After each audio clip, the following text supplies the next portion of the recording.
Hey, it's Baseline. So, I'm sitting here this morning listening to the radio, listening to news. Let me turn it off real quick so we can talk. And this is very interesting. Came up to the top of the hour, then went to the news desk, and all of the business news, note that they say, was nothing but business. You know, the Dow's here, the NASDAQ is up, down, earnings for so-and-so company are expected to fall short. One drug has been delayed by the FDA, so earnings for this company will be so-and-so. That was the entire report, that type of news. In other words, all business news. No worker news, no jobs-related news, no news about workers. Maybe jobs are up, jobs are down, but no so-and-so group demands jobs here. So-and-so unions together to get the jobs instead of having to bring people in on visas. So-and-so group of workers, name your industry, doesn't matter.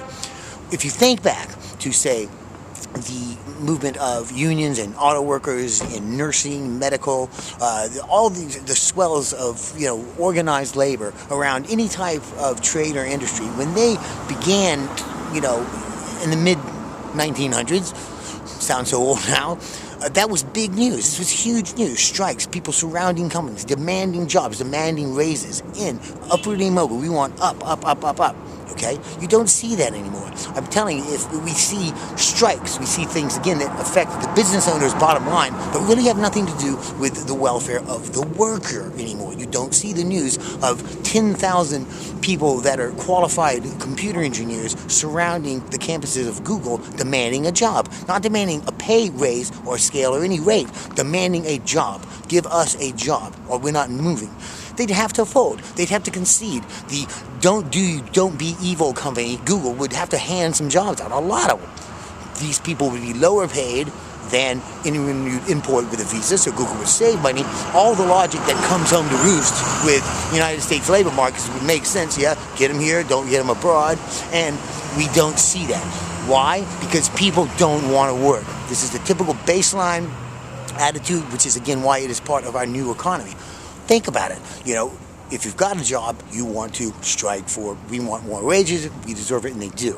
If you don't have a job, where is the downwardly mobile pressure? Where is it saying, hey, just give us a job? What we're saying is we'll work if you give us enough money. Sure, we'll take the job, but what we're saying is we don't want it if we don't get paid enough. So in other words, we don't want to work. We'll get paid. We'll get paid to do something, see the difference, but we're not self-motivated like, say, the auto workers saying, hey, we know we're going to get paid this or this, but let us in, okay? And clearly there's cost of living factored into that. No big deal. We're not talking about handing peanuts out. We're talking about very good jobs that are all in this country that simply you could be marched on and say, give us a job. If the company had to expand to accommodate new workers, who's going to say no? What government's not going to stand behind that kind of growth that's forced by the people? No one in this country is standing up saying, I want to work. They're saying, I got to work because we're going to be homeless. See it? Okay? No one wants to do it. There's no motivation. Do what? Glue shoes together? Put together stuff that's boring? Think about it. The American culture has done exactly what we expected in the revolution of the computer in the late 90s. We've become the administrative country while everyone else puts together the tax. So there it is, an attitude that you see clearly in this country now. I don't want to do anything. Why should I have to do anything? Everything's done. The aqueducts are built. There's no inspiration to work. There's inspiration to create and do individual things that inspire you, but there's no mass effort to work. This almost a primitive feeling is gone because it doesn't have to be there anymore. Okay? The aqueducts are built. It's time to accept baseline and homelessness as another station at the lowest level of the economic ladder where you do nothing, and if you choose to do nothing, you can. It's not illegal. It's right there in the newspapers. Baseline.